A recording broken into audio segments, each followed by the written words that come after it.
Wanna ride me, catch a vibe me, go get out me, yeah. Shawty, I'm a riding G, I'm a dying piece, I'm a ride.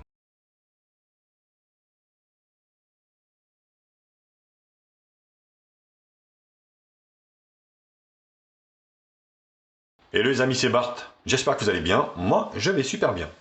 Aujourd'hui je vous retrouve pour une nouvelle vidéo test. Aujourd'hui c'est le test du Galaxy A12 de chez Samsung, un low cost. Bon voilà, un low cost parmi d'autres, hein, donc, qui est sorti fin d'année 2020, donc là on est toujours d'actualité. Bien sûr, comme d'habitude, n'hésitez pas à liker la vidéo, la partager sur les réseaux sociaux, me mettre également un pouce bleu si la vidéo vous a plu. Abonnez-vous à ma chaîne, je vous mets le lien d'achat en bas dans la description. Actionnez également la cloche pour recevoir les notifications de la chaîne. Vous pouvez également faire un don à la chaîne, je vous mets un lien en bas dans la description pour enrichir le contenu de la chaîne, si ce que je propose vous convient bien sûr. Première partie, présentation et spécifications. On va se faire le look de l'appareil. Un design tout en plastique, hein, assez bien foutu, avec une partie ici mat et avec une partie relief ici. Voilà. Donc le logo Samsung ici, c'est eux, qui est assez discret d'ailleurs. Quadruple appareil photo arrière qui est donné pour du 48 millions de pixels. Donc le 48 avec une ouverture 2.0, grand angle, un 5 millions de pixels ultra grand angle, un 2 millions de pixels. Alors le 5 c'est une ouverture de 2.2 et un 2 pour le macro, ouverture 2.4 et un 2 pour la profondeur du cadre, pour le flou d'une ouverture de 2.4. Le téléphone peut filmer bien sûr en Full HD. Eh oui, pas de 4K pour ce modèle, 30 fps, c'est pas terrible. Il tourne sur Android 10 avec la surcouche One UI 2.5.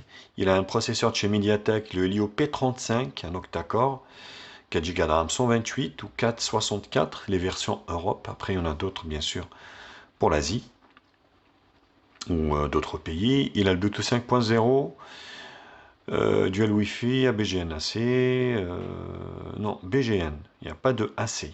Voilà, donc, ce qui est plutôt bien. Donc, une batterie de 5000 mAh qui lui procurera une autonomie facilement d'une journée et demie. Voilà, si vous êtes comme des tarés dessus, ça va être un jour. Si vous êtes modérément dessus, ça va être 2 jours. Le GPU, c'est un PowerVR GE 8320. Donc la caméra de devant est donnée pour du 8 millions de pixels, avec une ouverture de 2.2 qui peut filmer en Full HD 30 fps également. Donc voilà, un écran 6.5 pouces en goutte d'eau, résolution HD+, donc pas d'AMOLED à ce prix-là forcément, donc faut pas rêver. Il pèse 205 grammes, donc ça va, c'est pas encore trop lourd. Au niveau des dimensions, 164 au niveau de la longueur. Ici, largeur, on va retrouver 75,8 et une épaisseur de 8,9 mm, ce qui est plutôt bien foutu, hein, il tient bien en main. Donc la caméra de devant, ici, le rack pour la carte SIM, il prend 2 nano SIM et une micro SD, ce qui est plutôt très bien. Grille haut-parleur, ici, l'USB-C pour la charge et le transfert. Micro principal jack 3.5. Côté droit, ici, on a le bouton allumage qui fait office aussi de lecteur d'empreinte digitale. Volume plus moins. Et sur la partie haute, ici, micro d'ambiance, pardon. Voilà, micro d'ambiance. Voilà, il tient bien en main. Donc le lecteur d'empreinte fonctionne bien. Alors, il n'est pas rapide, hein.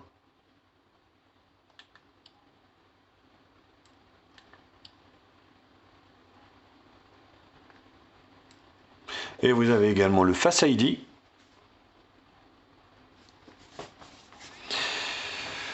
Alors, ouais.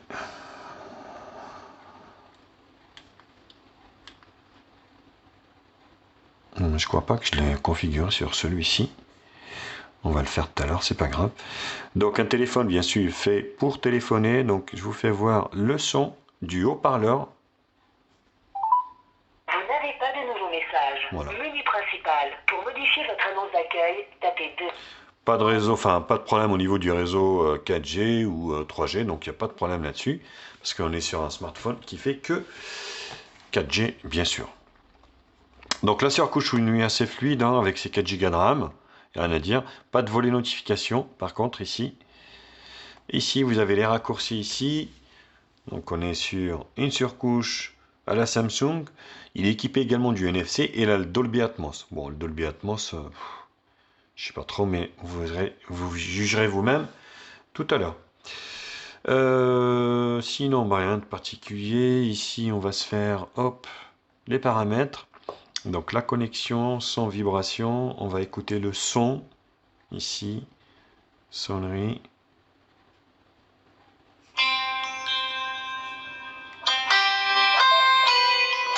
Voilà. Je sais pas si vous trouvez ça Dolby, stéréo. Bon. Le fait d'avoir un mono, bien sûr, c'est pas terrible. Le fait d'avoir un mono haut-parleur, donc ça déséquilibre un petit peu. Sans vibration, qualité effet sonore, voilà. Vous avez ici le Dolby. Donc découvrez, voilà. Les notifications, l'écran, ici bien sûr, vous avez le thème sombre, la luminosité adaptative, vous avez la lumière bleue, voilà, la barre de navigation, forcément, vous pouvez choisir les touches ici virtuelles ou, si vous voulez, par geste, c'est plutôt plus pratique pour moi, je trouve. Le fond d'écran, les thèmes, vous avez une boutique de thèmes, on est sur du Samsung. Donc là, hop, non, c'est pas notre Face ID. Peut-être il est un petit peu plus loin, ou peut-être qu'il n'est même pas équipé de ça.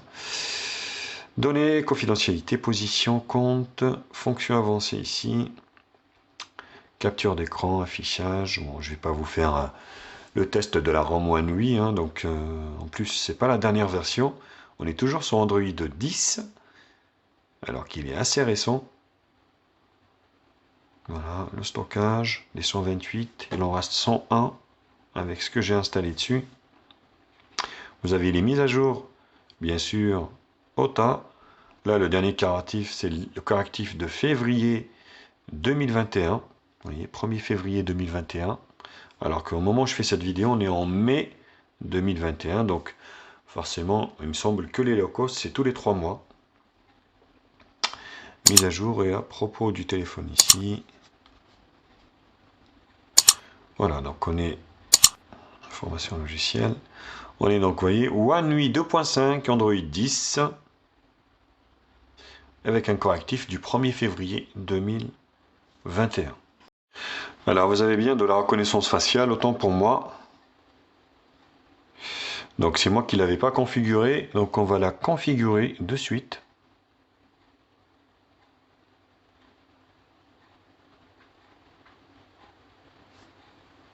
Donc, il me demande d'enlever les lunettes maintenant.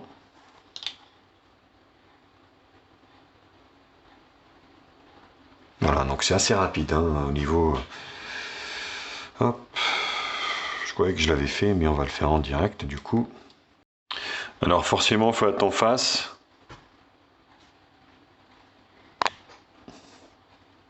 Voilà, vous avez j'ai la caméra, il ne me reconnaît pas. Voilà, donc ça se déverrouille. On refait. Bon, c'est pas terrible, hein. C'est pas terrible du tout.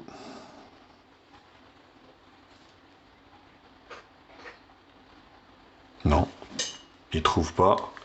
C'est assez bizarre. Voilà, c'est déverrouillé. Bon, c'est pas vraiment très fiable, hein. Voilà, ça marche. Voilà, là c'est bon. Voilà, il faut être vraiment en face, hein. Vous voyez, dès que vous n'y êtes pas. Voilà.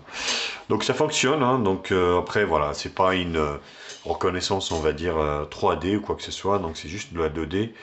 Et elle n'est pas très sécurisante. Voilà, bah écoutez, donc c'était la première partie présentation et spécification. Je vous retrouve pour la deuxième partie qui sera la partie benchmark.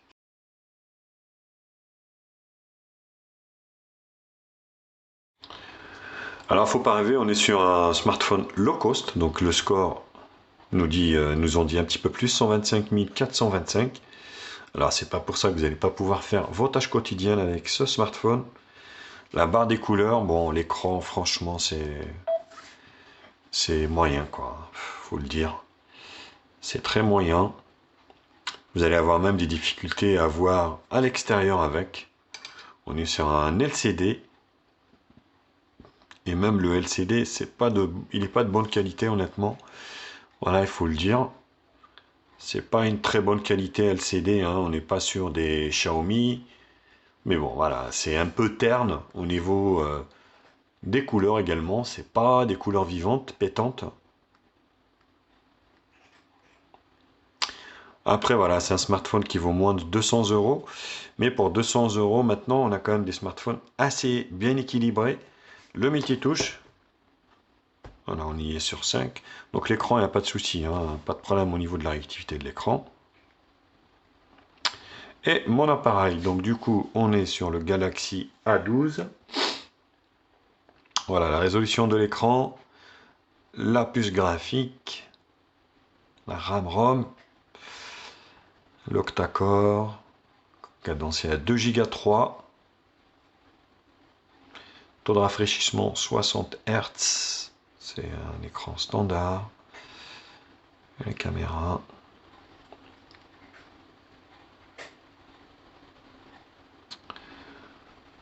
Alors au niveau des capteurs, vous avez l'accélération, mouvement, compteur de pas et capteur de pas et détecteur de pas. Vous avez également la proximité. C'est tout, hein, tout le reste.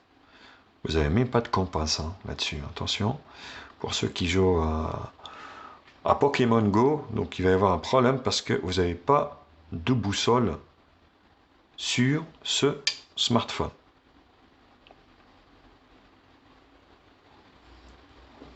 Donc le Lio P35, c'est un processeur qui est sorti il y a de ça quelques années déjà. Voilà. Il est cadencé à 2 Go 3. Ça fait le taf, mais c'est pas un véloce. On va dire c'est pas vraiment un super véloce. Vous voyez, donc on est sur le A12, Samsung. Le système, c'est ce que je comprends pas. Donc celui-ci est sorti en fin d'année. Et il est toujours sur Android 10. Alors ils auraient pu le sortir sur Android 11. API Level 29. La batterie, il chauffe un peu quand vous le poussez.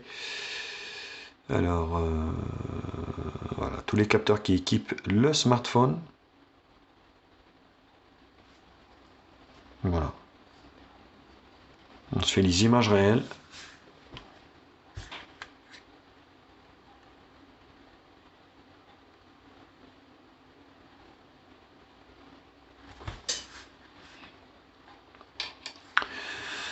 Voilà, après ça passe, hein. Franchement, voilà, pour ceux qui aiment Samsung, ils n'ont pas trop de thunes, ils veulent avoir du Samsung, voilà, ils seront assez contents, hein, malgré que... Par contre, attention, il ne faut pas venir d'un flagship killer de Samsung avec un écran AMOLED. Sinon, vous allez détester ce smartphone parce que, voilà, je vous dis au niveau de l'écran, c'est vraiment pas terrible. On va se faire les screenshots. Alors, multitouche 5, Geekbench, single core, multicore. Et ben 3D Mark ne voulait pas marcher. PC Mark également ne souhaite pas fonctionner sur ce téléphone. Donc vous allez avoir que en toutou. PC Mark, rien. 3D Mark, rien. Geekbench et le multitouche. Voilà. Écoutez, c'était la deuxième partie. Ben, je vous retrouve pour la troisième partie qui sera la partie multimédia.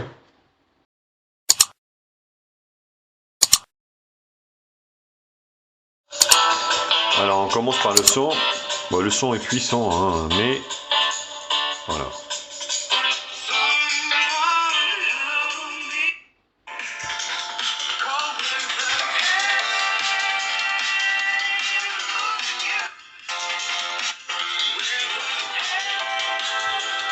Bon, le Dolby, voilà, hein. Voilà quoi. Bon, c'est moyen quoi.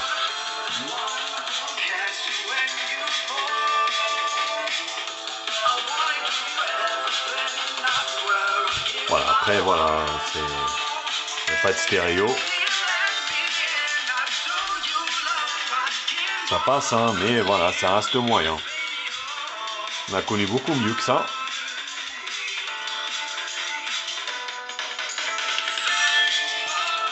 Là, je suis à fond. Voilà, donc on est sur du médium. Ne sont pas trop les basses. Ça reste juste moyen. Voilà ce que ça donne au niveau de la vidéo. En plein écran comme ça, bien. On a un grand écran de 6,5 pouces. Alors vous voyez, à l'extérieur, il va y avoir un petit peu de difficulté en plein été. Si vous êtes sur la plage, regardez votre écran. Sinon à l'intérieur, c'est plutôt acceptable, on va dire, hein. Disons-le. Donc le téléphone chauffe, hein, bien sûr, quand on l'utilise, on va dire quand on le pousse dans ses retranchements. Mais voilà, donc on va dire l'expérience multimédia reste quand même assez satisfaisante sur ce téléphone.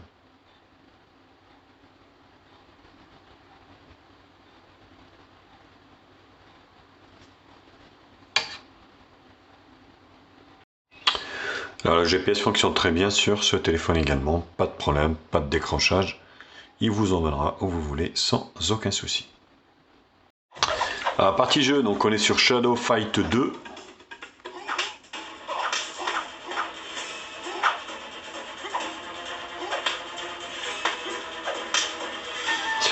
Voilà, la partie jeu, il n'y a pas de problème. Vous allez pouvoir jouer à quasiment tous les jeux, hein. Fortnite bien sûr n'est pas compatible.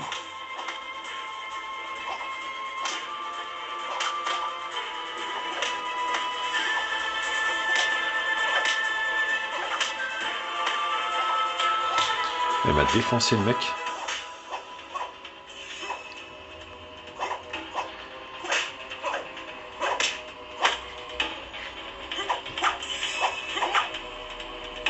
Voilà, vous allez pouvoir jouer, hein, il n'y a pas de problème là-dessus. Donc les jeux passeront, hein. Après c'est pas en définition haute, j'en sais rien. Par contre, voilà, donc tous les petits jeux vont pouvoir passer sans aucun problème là-dessus. Voilà, pas de lag de constater ni quoi que ce soit.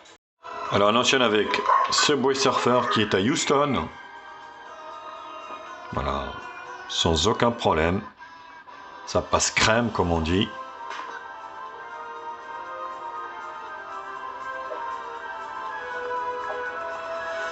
Tous les jeux, hein, Call of Duty, PUBG, ça passe, hein, pas en résolution maximale, mais l'octa-core, 4 Go de RAM, ça suffira largement pour jouer à l'aise, on va dire, sans que ça rame. Après Fortnite, oubliez. Et tout le reste,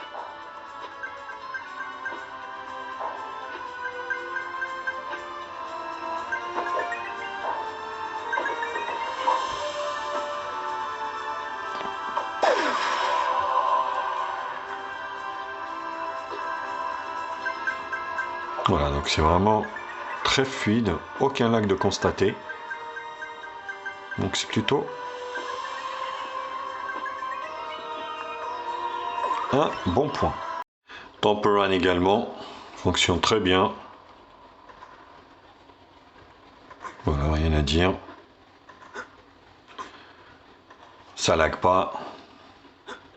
Également, donc c'est plutôt un bon point, hein, pour ceux qui cherchent un smartphone un petit peu qui accomplit toutes les tâches quasiment. Qu'on peut faire avec un smartphone au quotidien, ben écoutez, vous voyez, ça passe largement.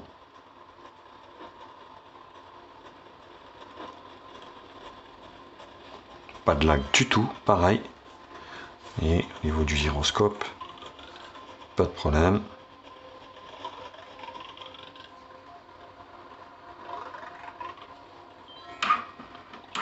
Donc c'est plutôt un bon point.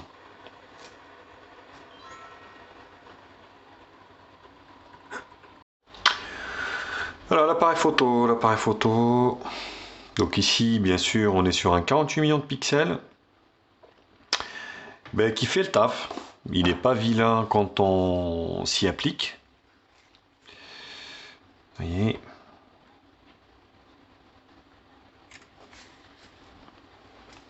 Donc vous avez pas mal de réglages. Vous avez un mode portrait ici. Photo, vidéo et plus. Pro, panorama, macro et nourriture. Là, donc vous avez les différents réglages. Résolution de la photo, de la vidéo arrière, on est sur du 30 en Full HD, pas plus. C'est bien dommage.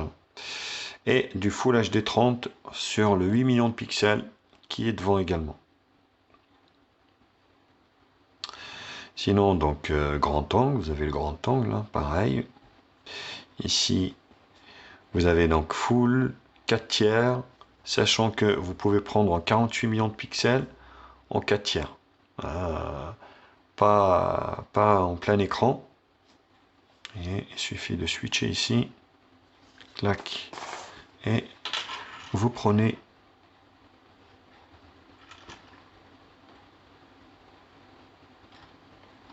voilà, en 48 millions de pixels sans aucun problème. Alors la caméra de devant, Ouistitiz, pareil, hein, 9 4 tiers, et ici vous avez les réglages, c'est les mêmes. Vous avez mode portrait, vidéo et plus. Donc là, petit angle, grand angle, Ouistiti.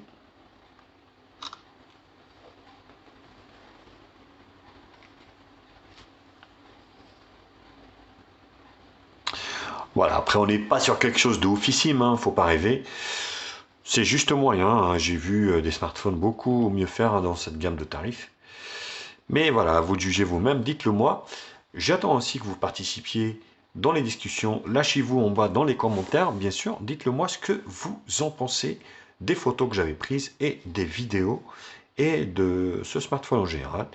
Pour les aficionados, on va dire, de Samsung, si c'est quelque chose qui peut leur convenir. Et moi, je vous retrouve juste après pour la partie conclusion.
Yo, c'est Bart. Vidéo test du quadruple appareil photo arrière de ce Samsung Galaxy A12 qui m'a l'air propre, hein. C'est ce que je constate. Vous voyez. Alors je ne sais pas s'il y a de la stabilisation, mais ça marche plutôt bien comme ça vu d'œil sur l'écran. On verra ce que ça donne. Par contre la luminosité au niveau de l'écran extérieur, bon, en plein soleil comme ça, c'est moyen, hein. C'est vraiment moyen. On va tenir compte bien sûr. On va essayer de zoomer un peu.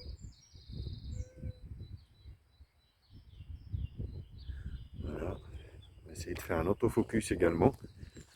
Mais voilà, conditions comme ça de luminosité optimale, ça m'a l'air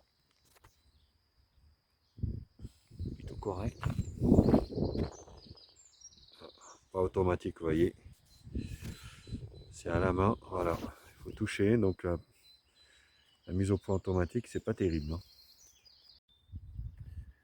Les copains, Bart, test du Samsung Galaxy A12 et de sa caméra avant.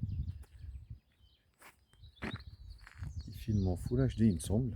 Je vous confirmerai ça dans le test. Bon, ça m'a l'air correct, hein, au niveau de l'écran, du rendu. Samsung reste une valeur sûre. La problématique que ça va leur poser, c'est la tarification au niveau de leur modèle par rapport à la concurrence qui fait beaucoup mieux. Quand on voit Xiaomi maintenant, le Redmi Note 10 avec un écran AMOLED beaucoup plus puissant que celui-ci, ils ont du souci à se faire, hein.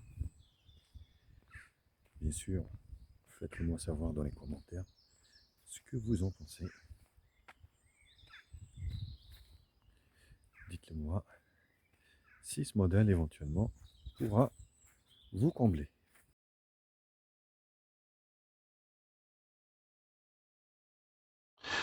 Alors pour conclure pour ce A12, mais écoutez, qu'est-ce qu'on demande à un téléphone? Un bel écran, de l'autonomie, de la puissance, du stockage. Et ben ce smartphone a un petit peu de tout. Après sur l'écran c'est juste moyen honnêtement. Avec ce qui se fait de nos jours, on va dire que c'est un smartphone qui est au même tarif que le Redmi Note 10 avec un écran AMOLED. Clairement, ce Samsung ne rivalise pas. Si voilà, vous recherchez vraiment de l'AMOLED, c'est même pas la peine. Maintenant, si vous êtes fan de Samsung, vous n'avez pas trop de thunes. Voilà. Donc c'est un écran LCD TFT. Les photos sont moyens, le son est moyen, la batterie tient bien. La puissance est largement suffisante pour faire tout ce qu'on peut faire sur un smartphone, sans aucun problème. C'est à vous de juger. Moi, ce que je pense, c'est en fait sa tarification. Donc ce smartphone ne vaut pas plus de 150 €, honnêtement. Malgré qu'il a 4 Go de RAM, bon, cette version, il a 128. Mais au vu de la qualité de l'écran, et puis voilà, on est moyen partout, quoi. On est moyen partout, l'écran est moyen, la photo, ça passe, hein, quand vous vous appliquez et puis vous êtes en luminosité, on va dire, satisfaisante, ça passe. Par contre, voilà, donc à vous de voir, bien sûr, à vous de juger, et à vous de me dire également ce que vous en pensez. Voilà, vous avez toutes les conclusions et les aboutissants de ce A12 et de mon retour d'expérience. Voilà, bah écoutez, comme d'habitude, bien sûr, n'hésitez pas à liker la vidéo, à la partager sur les réseaux sociaux, me mettre également un pouce bleu si la vidéo vous a plu. Abonnez-vous à ma chaîne, je vous mets un lien d'achat en bas dans la description. Actionnez également la cloche pour recevoir les notifications de la chaîne. Vous pouvez faire un don également à la chaîne pour enrichir le contenu. Si ça vous fait plaisir, moi ça m'aiderait aussi. Allez, je vous embrasse et je vous dis à très vite. Tchuss!